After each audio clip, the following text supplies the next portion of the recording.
Bonjour, je vais vous parler, après avoir visualisé plusieurs fois la vidéo, le DVD entier du message de l'eau du docteur Masaru Emoto, je voulais parler de quelques impressions, de quelques réflexions faites sur cette vidéo, ce DVD extraordinaire, vraiment troublant, simplement divin. Donc on remarque que après les expériences du docteur Masaru Emoto, que celui-ci ne fait que démontrer quelque chose par une observation de symptômes, c'est-à-dire la formation de cristaux. Alors que cette formation de cristaux est quasiment synonyme de mort, puisque si on congèle, toute vie cesse. Donc le phénomène réel, le principe même de ces cristaux est inconnu du docteur Masaru Emoto.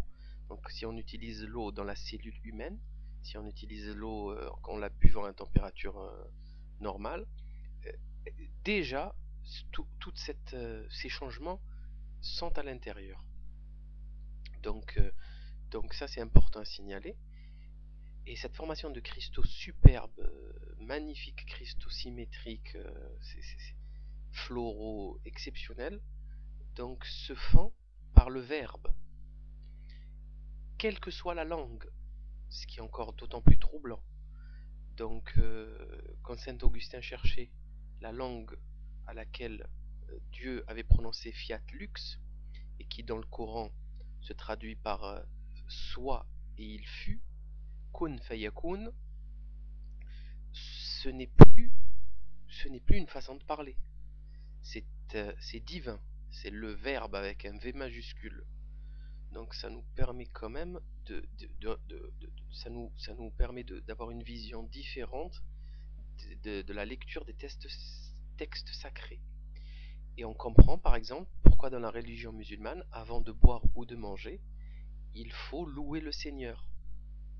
En fait, c'est pas juste pour louer le Seigneur, c'est aussi bon pour soi, puisque la nourriture sera bénie d'une certaine manière, ce qui a été prouvé par le docteur Masaru Emoto. Aussi, en religion musulmane ou chrétienne, l'exorcisme ou la rokia, qui consiste, en ce qui concerne l'islam, à la lecture de versets coraniques simples à de l'eau, c'est pas une blague, vous pouvez vous renseigner et faire boire ou toucher une genre de bénédiction de baptême, donc touché par l'eau pour guérir, comme l'explique très bien le docteur Masaru Emoto dans le pouvoir de guérison de l'eau sur des milliers de patients. Donc on peut aussi transformer tout ça dans le mauvais côté des choses, et notamment dans la sorcellerie et dans l'invocation de la magie noire, hein. Donc le pouvoir des mots, toujours le pouvoir du verbe, le pouvoir de cette vibration divine.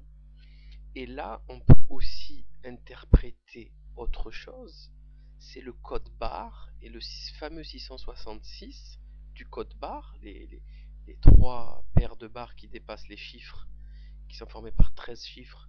Donc ces trois paires de barres ont une autre signification. Donc ça a un intérêt de malédiction, de rancissement, de pourriture. Donc on le voit très bien dans la vidéo sur le riz par exemple, ou sur les cristaux tout simplement. Donc ça fait quand même, il y a beaucoup de choses qui rentrent en jeu, c'est extrêmement troublant. Et pour finir, pour revenir sur le côté scientifique, vous connaissez certainement le cycle de Krebs ou le cycle de l'acide citrique. Ce fameux cycle de Krebs donc, se passe dans la mitochondrie, hein, petit organisme dans la cellule. Donc dans cette mitochondrie qui est la base énergétique de la cellule, c'est par là que nous pouvons vivre, dégrader tous les métabolites qu'on ingurgite à longueur de journée. Donc et on transforme tous ces protéines, lipides, glucose et hydrates de carbone, je veux dire, donc pour la décomposition finale, donc pour utiliser tout ça en fait, c'est la base du fonctionnement du corps humain. Donc ce cycle de Krebs utilise de l'eau dans deux étapes, produit aussi de l'eau, du CO2, etc. Donc je vous laisse imaginer l'importance que prend la molécule d'eau après ses découvertes. Donc toute l'énergie vitale peut en être radicalement transformée selon la qualité et l'état d'esprit d'absorption de, de cette eau et de cette nourriture aussi. Puisque la nourriture, c'est une quantité astronomique d'eau. Votre corps, notre corps est constitué de 70% d'eau. On n'est que de l'eau. C'est hallucinant. On s'en rend pas compte, mais on est un gros sac d'eau avec quelques grosses molécules par-ci par-là, et puis c'est tout.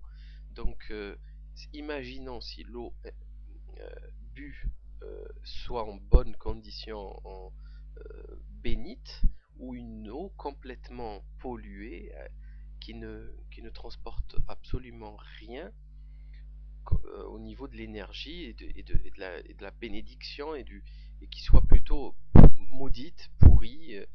Enfin, on comprend, on peut imaginer un intérêt et une réaction directe sur le cycle de Krebs et donc sur l'énergie, l'aura, en fait tout ce qui est invisible et tout ce que l'on ignore. Donc, et voilà, donc c'était juste quelques réflexions.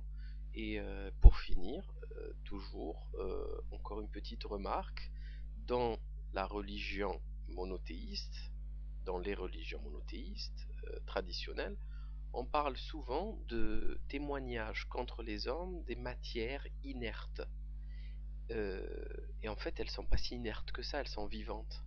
Si l'eau peut réagir différemment aux musiques et aux sentiments et à la pensée, comme on l'a vu sur la réaction des pères et des enfants et de leur mère, etc., autour de la bouteille d'eau, donc on peut imaginer que l'eau est un organisme vivant, doué d'une conscience.